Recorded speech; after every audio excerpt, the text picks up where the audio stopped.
where are we? So we're at Tech Days. We're at Tech Days in France, and we've just finished the event, 3-day event. Yeah. There's been, I think, 12,000 or so attendees registered for the event. We've had 6 embedded sessions here, covering Microframework, CE, XP Embedded, Robotics Studio, Windows Embedded for point of service, PE. XP Embedded, Yeah. so all sorts of really interesting stuff. And one of the highlights of the event was .NET Micro Framework. Everybody seems to be interested in .NET Micro Framework. Everybody. So, what are you doing here? Tell me. I've got, obviously, Visual Studio 2005 open. Yep. I've got a Freescale-based .NET Micro Framework board here. What do you have on that board?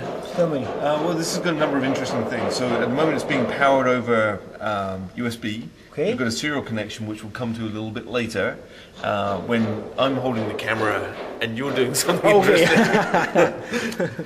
We've got a reset button here, and we've got a D-pad and a number of other buttons, LCD, Okay. those kind of things. Yeah. Okay. So, what are you going to do? Well, I'm going to write an application, .NET Micro Framework application in Okay. C#. Okay. Initially, I'll deploy that to an emulator, and then show you how easy it is to move Okay. it over How to long did real that take? hardware. How long will it take? Less than a minute to get to the point where we can build and deploy to the emulator. Okay, let's go. Okay. So Visual Studio 2005. I'm going to say File, New, or maybe it'll take more than a minute if I can't drive the mouse. Project. I'm going to choose other languages, C#, Micro Framework. I'm going to click on OK. And that's my application. Is my code. So what I'm going to do is just build, Control-Shift-B. And what I'm going to do is just check a couple of things here. I'm going to check the configuration manager, make sure that we're building and deploying. Well, stop. Does that mean you can deploy from Visual Studio to a target? Yes, exactly. In fact, what we're going to do when we build the application, initially we're going to target the emulator, but then what we're going to do is push it down to this board. And we don't need to do anything. We don't need to reset this. All we do is just. So we don't need a J JTAG. No. We don't need that kind of stuff. Okay, anything. great. Okay. So under configuration, I'm going to right-click, Properties, go to Micro Framework. You can see that we're currently building for the emulator. Okay. So I hit F5, F5 debug, Control F5 deploy without debugging, and there's our Micro Framework application. Hello world. How cool is that? That's all. Right. Okay. So now let's kick it up a notch and deploy the same application down to this board. Okay. But also hook up one of the buttons on the board as well. Okay. So you will have to rewrite all the stuff because it's not the same board, is it? Well, so the great thing is that everything's written in managed code. The device drivers, everything. And thankfully all the work for the Micro Framework board is already done. So all I need to do is add a new assembly into the project and then add a using statement into the project as well. And then I'm all set.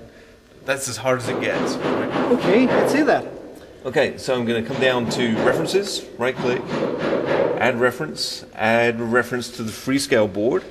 Okay, so this assembly came with the board? Yeah, this came with the board. And then I'm going to add, using Microsoft Spot hardware and using Microsoft Spot hardware and there's the Freescale board. Great. Right?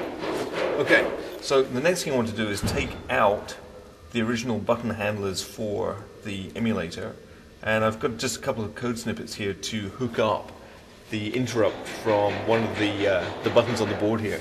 Right? So I'm just going to type spot interrupt setup and hit tab. Now what this is basically doing is adding an event handler, just in the same way that you would add an event handler for a timer tick or a mouse event or something else, right? Okay, so does it mean you don't have to check anything about the interruption, physical interruption itself? Right. We're doing embedded .NET code. Right, but all in C#. Whoa. How cool is that?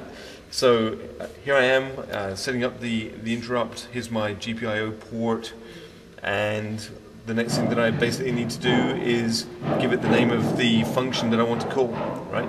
Okay. So how hard is this? Next thing I want to do is add the handler itself by going to the handler, and that's just a function that uses debug print to output a statement every time I push the button on the board, right? Fine. Okay, so that's it. All the work's done. Next thing I want to do is just change the properties here from emulator to USB. It's already picked up the device, and also change the build to make sure that the application gets deployed. Okay. Okay. So does it mean the device is plugged using USB? So does it mean you have a special driver for that? There was a USB driver that I needed to install on Vista, which was the Freescale USB driver. Okay. So once again, the OEM provides this kind of stuff.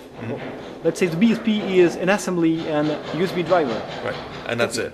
And that's it. Okay. So F5. Watch the board. What I did was hit F5, didn't need to do anything else. You can see that we reboot, we push the application down, we get Hello World up on the screen, we get some debug messages appearing here. Okay, now if I push the center button down on the board, push the button, and if we have a look at the debug messages here, we'll see that the center button is being pushed. Great. Right, how hard was that? Easy. Okay, so what we've seen is just how easy it is to write a very simple Hello World application and hook up some buttons. Well, one button. Imagine if we had the center button here on the D-pad and also left and right buttons available. Whoa. We could almost write a game. Yes, right? Sure. So what would a game look like on this thing? Well, let me hit Control F5 to deploy this application.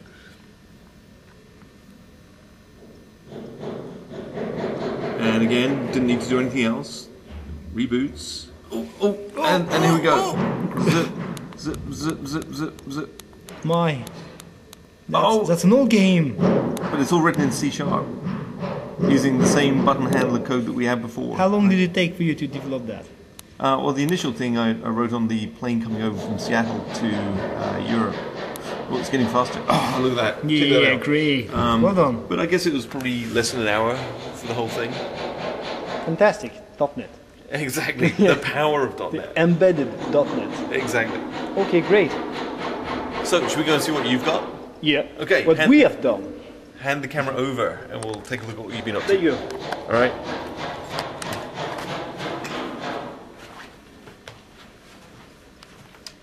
So, first of all, who are you? My name is Olivier Bloch. I work as an embedded developer evangelist for a French sub. Okay. So I'm speaking about embedded stuff, cool stuff. Okay. Okay, for DPE. So what have we developed? We've developed some application. Well, as you said, we have some buttons over there on the microframework board, so you can develop a game. But why not using that as a remote controller for something else? So the idea is that says stop. Shouldn't it say spot? No. Oh. So the idea is, well, I have here a small robot from Parallax. We have the services to drive that robot using Robotics Studio. So the idea was to plug my microframework board via serial port and to drive as a Robotics Studio service the robot. Okay. So what we have here is the microframework board, USB for power only. Yep. This is a serial USB to USB adapter. So here is a COM port I'm using. You, Mike, have developed the service for Robotics Studio that will get info from the COM port and that will send info to a Robotics Studio program, which is written here. Well, mainly it's a tutorial that is already available. And what I did is here is just specify a specific manifest for that generic differential drive service, and say, well, it would be that robot that will be driven using USB. So, okay. On the robot, we just have some microcontroller that will get info from USB, from Bluetooth, I mean, and just drive the two wheels. So there we go. Forward. Stop. Left. And forward. Let's go. So we've got a remote control for a robot. Okay, so let's see what's happening here. Let's start forward, left, forward, right. Stop. And this took something like a couple of hours to get all that stuff running. Okay, a couple of hours to hook together .NET Micro Framework Yep. on a serial connection Yep. to a service in Robotics Studio. Exactly. That's driving a Parallax robot over a Bluetooth connection. Exactly. Cool. Yes, really cool stuff. What a fantastic demo. Yeah, and it ran really well at the last show we gave just a Oh, minute it's ago. Student Days. Yes, student That worked days. really well. Yeah, Well, the final kicker was you removed the .NET Micro Framework board. Yeah. You plugged in USB Xbox 360 Yeah. controller. Yeah. And then drove the robot using the 360 controller yes. as well. Without writing any line of code. That's really cool. Yeah, really cool. Thanks to the Robotics Studio. Great. Well, it's been great to be here at Tech Days. Did you have a good time? Thank you for coming. I had a really, really good time. Thank you, Mike. Oh, pleasure. I guess we'll see you next week in Germany. Yeah, sure. Okay, thanks. Bye.